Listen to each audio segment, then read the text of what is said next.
Hello parents, BA positive মম চ্যানেলের আরেকটি নতুন পর্বে আপনাদের স্বাগত জানাই। আজকের ভিডিওতে কথা বলবো শিশুদের কাশি সংক্রান্ত কিছু গুরুত্বপূর্ণ বিষয় নিয়ে। বিশেষ করে শিশুদের কাশি হলে আমরা কিভাবে ঘরে ট্রিটমেন্ট করব, কি ঘরোয়া উপায় আমরা এই সময় অবলম্বন করতে পারি, কখন ডাক্তারের কাছে যাওয়া উচিত, আর কাশিটা কেন হয় বাচ্চাদের। দেখবেন বাচ্চাদের যখন কাশি হয় আমরা বড়রা কিন্তু ভীষণ চিন্তিত হয়ে পড়ি। বাচ্চাদের কাশিটা খুব বেশি হয় যখন সে ঘুমোতে যায়। বিছানায় তার কাশিটা কিন্তু খুব বেশি হয় এবং আমরা এ নিয়ে ভীষণ ওয়ারিড হই। অনেক সময় এটাও দেখবেন যে বাচ্চাদের কাশি ২ দিন ৩ দিন ধরে হচ্ছে, ৪-৫ দিন ধরেও সেটা কমছে না। এই সময় কি করণীয়? ওয়ারিড না থেকে আমাদের কি ঘরোয়া উপায় অবলম্বন করা উচিত? সেই সমস্ত বিষয় নিয়ে আজকের ভিডিওতে কথা বলবো। আশা করি ভিডিওটি আপনাদের কাজে আসবে। আর যদি ভালো লাগে তাহলে অবশ্যই লাইক, শেয়ার, কমেন্ট করবেন। বিএ পজিটিভ মম চ্যানেল যদি প্রথমবার দেখে থাকেন অবশ্যই চ্যানেলটিকে সাবস্ক্রাইব করবেন। প্রথমেই আপনাদেরকে বলবো যে কাশি কেন হয় বাচ্চাদের। দেখুন, কাশি হওয়ার অনেকগুলো কারণ আছে। তার মধ্যে উল্লেখযোগ্য কারণ হচ্ছে যখন ভাইরাস আক্রমণ করে বাচ্চার দেহে তখন কাশি হয়।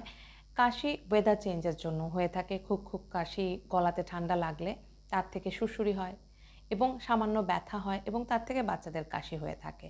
এছাড়াও কোনো ইনফেক্টেড কারো সংস্পর্শে এলেও কিন্তু তার থেকে বাচ্চাদের মধ্যে কাশিটা ছড়িয়ে পড়তে পারে, যদি সেই ব্যক্তি কোনো ভাইরাস বা ব্যাকটেরিয়াল ইনফেকশন দ্বারা ইনফেক্টেড থাকে।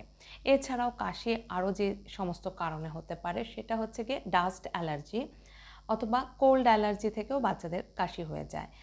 এছাড়াও বাচ্চারা দেখবেন খুব ঘন ঘন ঘামে। বাচ্চারা যখন খেলাধুলা করে, দৌড়াদৌড়ি করে, তাদের ঘাম হয়। ঘাম শুকিয়েও কিন্তু বাচ্চার কাশি হয়ে থাকে। এছাড়াও বাচ্চাদের কাশি হয়ে থাকে যদি বাচ্চার নাকে হঠাৎ করে ধোঁয়া লাগে, তার থেকে হতে পারে। কোনো ফ্রেগনেন্স বা গন্ধ থেকেও বাচ্চাদের হঠাৎ করে কাশি শুরু হতে পারে। এছাড়াও বাচ্চাদের কাশি, যেটা বললাম, পলিউশনের জন্য হতে পারে, অর্থাৎ ডাস্ট অ্যালার্জির জন্য হতে পারে। বিছানার ডাস্ট থেকেও কিন্তু অনেক বাচ্চাদের কাশি হয়ে থাকে। সকালবেলা ঘুম থেকে উঠেই কিন্তু আমার ছেলের একটু গলা খুসখুস ভাবটা থাকে। এটা ড্রাইনেস থেকেও হয়ে থাকে। বিশেষ করে যখন ও এসিতে ঘুমায় তখন কিন্তু তার একটু কাশি হয় এবং সেই সময় আমি বুঝতে পারি যে সেটা এসির যে ড্রাইনেসটা তার থেকে কাশি হয়। তো কাশির এগুলো হচ্ছে খুব স্বাভাবিক কারণ এবং এগুলো হচ্ছে খুব সাধারণ কারণ। এগুলো নিয়ে এত ভয় পাওয়ার কিছু থাকে না। সামান্য কিছু হোম রেমেডিস যদি আমরা এই সময় অ্যাপ্লাই করি, ইউজ করি, তাহলে কিন্তু এগুলো সেরে যায়। কাশি মারাত্মক আকার নিতে পারে যদি বাচ্চার ব্রঙ্কাইটিসের মতো সমস্যা থাকে, নিউমোনিয়ার মতো সমস্যা থাকে বা শ্বাসকষ্টজনিত সমস্যা থাকে। এগুলো থেকে কিন্তু বাচ্চার যদি কাশি হয় তাহলে সেটা চিন্তার বিষয়। তবে সাধারণত এগুলো হয় না, এগুলো অনেক পরের চিন্তা। তো আমাদের দেখতে হবে যে ইন জেনারেল বাচ্চার যে কাশি হয়ে থাকে, ফ্লুর জন্য হতে পারে সেটা, বা ওয়েদার চেঞ্জের জন্য হতে পারে, বা আর যে কারণগুলো বললাম তার জন্য হতে পারে। তো আমাদের এই ক্ষেত্রে কি স্টেপ নেওয়া উচিত? প্রথমেই হচ্ছে যে আপনাকে খুঁজে বার করতে হবে যে বাচ্চার কাশি হচ্ছে তার উৎস কী। যদি বাড়িতে কোনো ইনফেক্টেড কেউ থাকেন তাহলে আপনাকে কি করতে হবে, বাচ্চাকে তার থেকে দূরে রাখতে হবে। বাচ্চা যদি খুব খেলাধুলা করে এবং ঘেমে যায়, তার গলা ঘেমে যায়, জামা কাপড় ঘেমে গেছে, তখন কিন্তু যেটা করতে হবে, বাচ্চাকে ফ্রেশ কাপড় পরিয়ে দিতে হবে এবং শরীরটা মুছে দিতে হবে। আর একটা জিনিস খেয়াল রাখতে হবে, বাচ্চাকে যদি এসি ঘরে রাখা হয় তাহলে কিন্তু ওকে একটু পরে পরে জল খাওয়াতে হবে, কারণ এসি ঘরে থাকলে বাচ্চাদের গলা শুকিয়ে আসে, তার থেকেও কাশি হয়। যতক্ষণ না সে ঘুমোচ্ছে তাকে একটু পরে পরে সামান্য একটু গলা ভেজাবার জন্য জল খাওয়াতে পারেন, সেটা থেকেও কিন্তু কাশিটা চলে যায়। আরেকটা কারণ যেটা বললাম, ডাস্ট অ্যালার্জি। তাহলে কি করতে হবে এই ক্ষেত্রে, যে সমস্ত জায়গায় বেশি ডাস্ট আছে সেখান থেকে বাচ্চাকে দূরে সরিয়ে রাখুন। ঘর পরিষ্কার রাখুন, বাচ্চার খেলনা পরিষ্কার রাখুন, বাচ্চার জামা কাপড় পরিষ্কার রাখুন। এমন সব কাপড় চোপড় ব্যবহার করুন যেটা থেকে ডাস্ট কম পরিমাণে হয়। ধোঁয়া থেকেও কিন্তু বাচ্চার অ্যালার্জি হতে পারে। যানবাহনের ধোঁয়া, ঘরে যদি হঠাৎ আপনি ফোড়ন দিলেন তার থেকে, বা কেউ যদি ঘরে ধূমপান করে থাকেন তার থেকেও কিন্তু বাচ্চার কাশি হতে পারে। সেক্ষেত্রে বাচ্চাকে দূরে সরিয়ে রাখুন। প্রথমেই যেটা আমাদের করতে হবে, যে কারণে বাচ্চার কাশি হচ্ছে সেই উৎসটি খুঁজে বের করুন এবং সেটাকে সমাধান করার চেষ্টা করুন। দেখুন, এখানে একটা কথা বলবো, যে বাচ্চাদের যদি কোনো নর্মাল ইনফেকশন হয়ে থাকে এবং তার থেকে যদি কাশি হয়ে থাকে তাহলে কিন্তু এটা ভালো, কারণ বাচ্চা যে শ্বাস নিচ্ছে সেই শ্বাস যন্ত্রে যদি কিছু আটকে থাকে তাহলে কাশির মাধ্যমে সেটা ক্লিয়ার হয়ে যায়। গলায় যদি ব্লকেজ থাকে তাহলে কাশির মাধ্যমে সেটা ক্লিয়ার হয়ে যায়। বাচ্চা যদি কাশির মাধ্যমে বাইরে কফ ফেলতে না পারে বাচ্চা যদি সেটা গিলেও ফেলে তাহলে সেটা পরে পটির মাধ্যমে বেরিয়ে যায়। আর কাশতে কাশতে যদি বাচ্চার বমি আসে তাহলে দেখবেন এই বমির সঙ্গেও কিন্তু অনেকটা কফ বেরিয়ে গেছে। তো একটা দিক থেকে কাশি কিন্তু ভালো, কারণ এটা শরীরকে সুস্থ রাখার বা বডি সিস্টেমের একটা পার্ট বা অংশ বলবো, যেটা শিশুর শরীরকে ঠিক রাখতে সাহায্য করে। তো সেই জন্য সামান্য কোনো ইনফেকশনের জন্য যদি বাচ্চার কাশি হয় সেটা কিন্তু ভালোর জন্যই। বিশেষ করে এটা একদম ছোট বাচ্চাদের জন্য যারা কফটাকে বের করতে পারে না, তারা কি করে কাশির মাধ্যমে কফটাকে বমির আকারে বের করে দেয় অথবা কফটাকে গিলে ফেলে, ভেতরে চলে যায়, যেটা পরে পটির আকারে বেরিয়ে আসে। তো এদিক থেকে চিন্তা করলে কাশিটা কিন্তু বাচ্চাদের জন্য ঠিক আছে, কারণ এটা তার রেসপিরেটরি সিস্টেমটাকে ঠিক রাখতে সাহায্য করে। কিছু যদি তার গলায় আটকে যায় বা কফটা যদি গলায় আটকে যায় সেটা ক্লিন করতে সাহায্য করে। এই জন্য শিশুর কাশি হলে এতটা ভয় পাবেন না, কাশি শরীর থেকে ইনফেকশনটাকে বের করতে সাহায্য করে। তবে এখানেও একটা কথা বলবো, যদি দেখছেন কাশির পাশাপাশি বাচ্চার জ্বর আসছে এবং কাশি 7 দিনের ওপরে হয়ে গেছে, কমতে চাইছে না, এবং কাশির পাশাপাশি বাচ্চার শ্বাসকষ্ট হচ্ছে, তখন কিন্তু আপনাকে অ্যাভয়েড করলে চলবে না। তখন আপনাকে সঙ্গে সঙ্গে ডাক্তারবাবুর পরামর্শ নিতে হবে, একজন ডাক্তারের সঙ্গে কনসাল্ট করে নিতে হবে। সেই ক্ষেত্রে বসে থাকলে হবে না। তো এখন আপনাদের সঙ্গে শেয়ার করব সেই সমস্ত হোম রেমেডিগুলো যেগুলো আমার বাচ্চাদের কাশি হলে আমি অ্যাপ্লাই করেছি এবং এখনও করছি।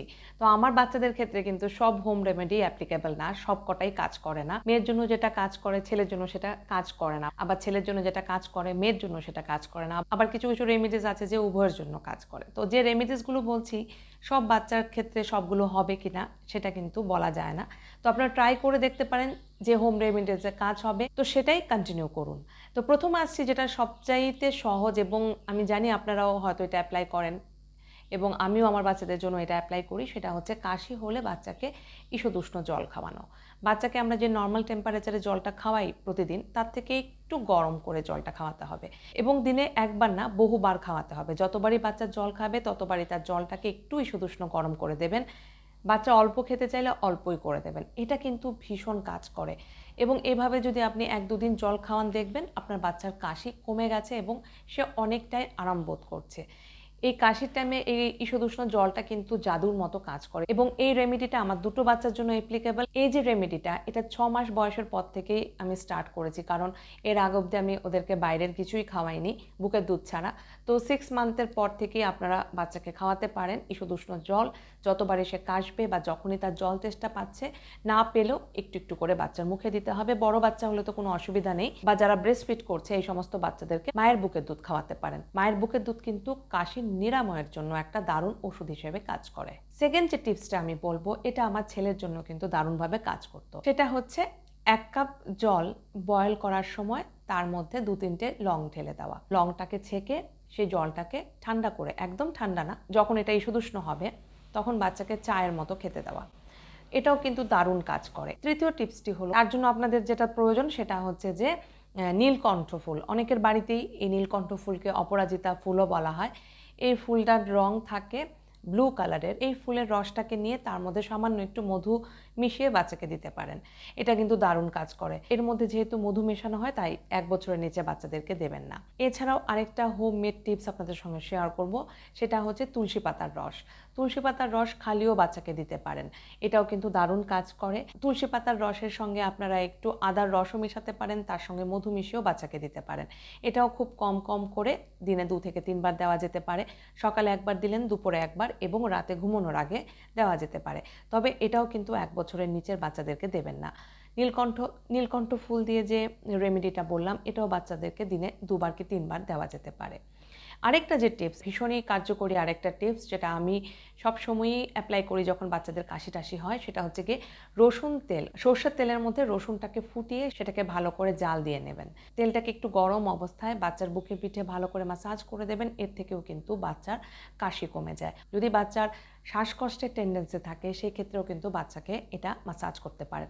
তবে এখানে একটা কথা খেয়াল রাখবেন, যখন বাচ্চাকে ম্যাসাজ করবেন সরাসরি ফ্যানের নিচে রাখবেন না, অথবা বাচ্চাকে ম্যাসাজ করার পরে ঠান্ডা ঘরে রাখবেন না। এই ম্যাসাজটা যখন করবেন বাচ্চাকে নর্মাল টেম্পারেচারে রাখুন, বাচ্চা যখন ঘেমে যাবে তখন দেখবেন তার শরীর অনেকটাই সুস্থ হয়েছে। নর্মাল টেম্পারেচার রাখুন, এটা নিয়মিত করলে দেখবেন বাচ্চার কাশিটা অনেকটাই কমেছে এবং বাচ্চা সুস্থ বোধ করছে। আরেকটা হোম রেমেডি আপনাদের সঙ্গে শেয়ার করব, এটা বাচ্চাদেরকে করতে পারেন যদি বাচ্চা 1 বছরের বয়সের ওপরে হয়। সেটা হচ্ছে যে দুধের মধ্যে 1 চিমটি হলুদ মিশিয়ে বাচ্চাকে দিতে পারেন। এই হলুদ দুধ কিন্তু বাচ্চার ইমিউনিটি বিল্ড আপ করতে সাহায্য করবে।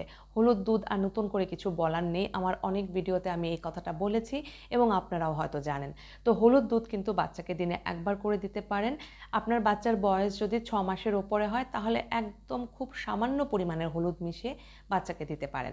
তবে এটা অভ্যাস করবেন না, যখন প্রয়োজন পড়বে তখন দেবেন। গরমকালে বাচ্চাদেরকে হলুদ দুধ রেকমেন্ড করা হয় না, কারণ হলুদ দুধ খেলে বাচ্চার শরীর গরম হয়ে যায় আরও বেশি। এমনিতেই বাচ্চার দেহ গরম থাকে। আর হলুদ দুধ খাওয়ার পর যদি দেখছেন কাজ হচ্ছে তাহলে এটা 2 দিন বা 3 দিন অন্তর অন্তর দিতে পারেন। আর গরমকালে যদি দিয়ে দেখেন যে বাচ্চার কোনো অসুবিধা হচ্ছে না তাহলে দিনে 1 বার দিতে পারেন, সেটা রাতে ঘুমোতে যাওয়ার আগে। এই সময় আরেকটা জিনিস মায়েরা খেয়াল রাখবেন, সেটা হচ্ছে বাচ্চাকে হাইড্রেট রাখবেন। বাচ্চাকে জল প্রচুর পরিমাণে খাওয়াবেন, বাচ্চাকে লিকুইড খাওয়াবেন। এই সময় বাচ্চারা দেখবেন খেতে চায় না। কাশির দরুন গলায় কিছু আটকে গেছে এই ভয়েও কিন্তু বাচ্চারা খেতে চায় না। যদি বমি হয়ে যায় এই টেনশনেও কিন্তু বাচ্চারা খেতে চায় না। এই জন্য ওদের খাবারের পরিমাণটা কম হয়ে যায় এবং ওরা একটু দুর্বল হয়ে যায়। এই ব্যাপারটা কিন্তু অবশ্যই খেয়াল রাখবেন যাতে খাবার পরিমাণটা কম না হয়। তাই ওর জন্য খিচুড়ি করুন, ডালিয়া করুন বা খাবারটাকে পাতলা করে দিন যাতে বাচ্চা সহজে সেটা খেতে পারে, গিলতে পারে এবং তার থেকে যেন তার কোনো অসুবিধা না হয়। এই সময় তাকে ফলের জুসও দিতে পারেন, ভিটামিন সি যুক্ত ফল বাচ্চাকে খাওয়াতে পারেন। ভিটামিন সি যুক্ত ফলের জুস ঘরে তৈরি করে বাচ্চাকে দিতে পারেন, কমলা লেবু খাওয়াতে পারেন, মুসাম্বির খাওয়াতে পারেন, আনার খাওয়াতে পারেন বাচ্চাকে। যে সমস্ত ফ্রুটস বাচ্চা খেতে পছন্দ করে সেগুলো বাচ্চাকে খাওয়াতে পারেন। ঠান্ডা জিনিসটা এই সময় অ্যাভয়েড করুন।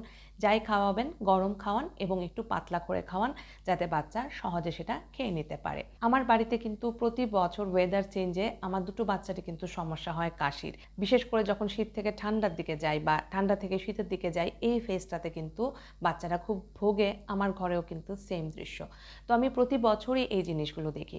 এই জন্য আমি বাচ্চাদেরকে যেটা সবচেয়ে বেশি লক্ষ্য করি, ওদের যেন ঠান্ডা না লাগে, ওদের যেন ঘাম না হয়। এই জন্য এই ব্যাপারটা কিন্তু আমি যথেষ্ট যত্ন সহকারে দেখি। খুব ঘেমে গেলে বাচ্চাকে ফ্যান চালিয়ে ফ্যানের নিচে রাখাটা কিন্তু আমি একদমই প্রেফার করি না, কারণ শরীরে ঘামটা শুকিয়ে গিয়েও কিন্তু বাচ্চাদের কাশি হয়। তো এই ব্যাপারগুলো খেয়াল রাখবেন। আর ওয়েদার চেঞ্জের সময় বাচ্চাকে একটু ইমিউনিটি বুস্টার কোনো সিরাপ খাওয়াতে পারেন, যেটা আপনি আপনার পিডিয়াট্রিশিয়ানের রেকমেন্ডেশন অনুযায়ী খাওয়ান, তাতেই ভালো হয়। আমি যেমন আমার বাবার রেকমেন্ডেশন অনুযায়ী প্রতি বছরই সিজন চেঞ্জের টাইমে কিছু সাপ্লিমেন্ট ভিটামিনস ওদেরকে খাওয়াই যাতে ওদের মধ্যে ইমিউনিটিটা ঠিকভাবে গ্রো করে। পাশাপাশি প্রচুর পরিমাণে সিজনাল ফ্রুটস খাওয়াই। আশা করি আজকের ভিডিওটি মায়েদের কাজে আসবে, যারা আমার মতো সিচুয়েশনে আছেন বা যাদের বাচ্চা অনেক ছোট, যারা বুঝতে পারেন না কি করে বাচ্চার কাশির সময় কি করবেন না করবেন। আশা করি ভিডিওটি ভালো লেগেছে। ভালো লাগলে অবশ্যই লাইক, শেয়ার, কমেন্ট করবেন। আর বিএ পজিটিভ মম চ্যানেলটি প্রথমবার দেখলে অবশ্যই চ্যানেলটিকে সাবস্ক্রাইব করবেন। আজকের ভিডিও আমি এখানেই শেষ করব।